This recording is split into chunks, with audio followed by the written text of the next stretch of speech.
partageant une nouvelle relation.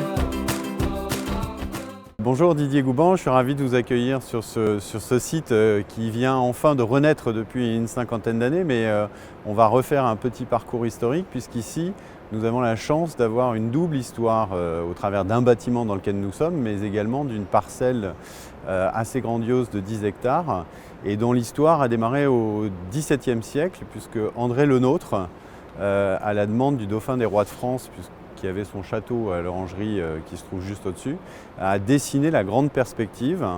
Donc il a imaginé une grande percée verte. Et puis la deuxième grande partie historique, c'est ici, c'est le hangar Y. Il faut savoir que ce bâtiment se situait sur le Champ de Mars à l'origine.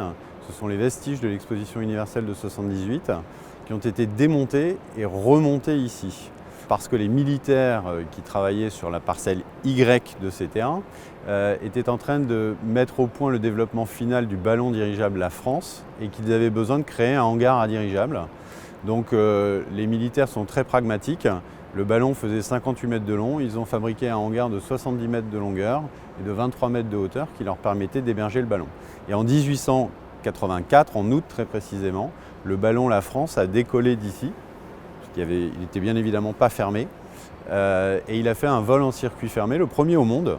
Donc tout notre propos a été de rénover dans l'épure ce bâtiment parce que c'est un monument historique. On a décidé d'en faire, parce que c'est aussi l'histoire qui veut ça, d'en faire une très grande destination culturelle événementielle.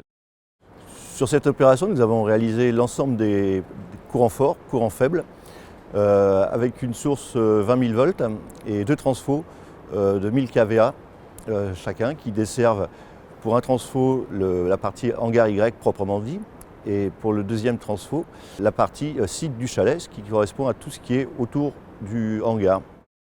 Les contraintes techniques sur le hangar Y étant classé monument historique, toutes les installations que nous devons réaliser doivent pouvoir être démontées sans qu'il y ait aucune trace de notre passage.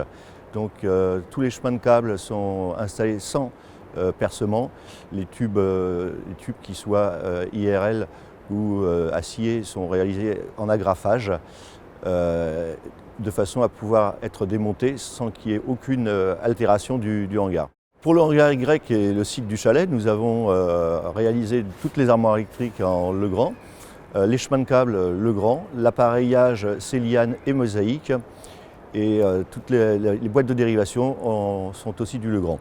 Alors nous sommes intervenus sur le chantier hangar Y en collaboration avec la société Altelec. Nous avons réalisé une cellule de branchement, 2 TGBT et 15 tableaux divisionnaires. Et sur les produits Legrand, nous avons travaillé avec une très large gamme de tôleries. On a travaillé sur les XL Cube 4000, XL Cube 800, XL Cube 400. C'est des produits que nous avons l'habitude de maîtriser et de monter en atelier. Au niveau des disjoncteurs, nous avions des disjoncteurs débrochables 1600 ampères.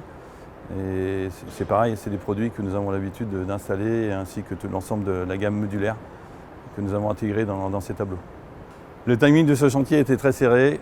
Nous avons eu la chance de maintenir ces délais grâce à un soutien permanent du service commercial de chez Legrand. Partageant une nouvelle relation.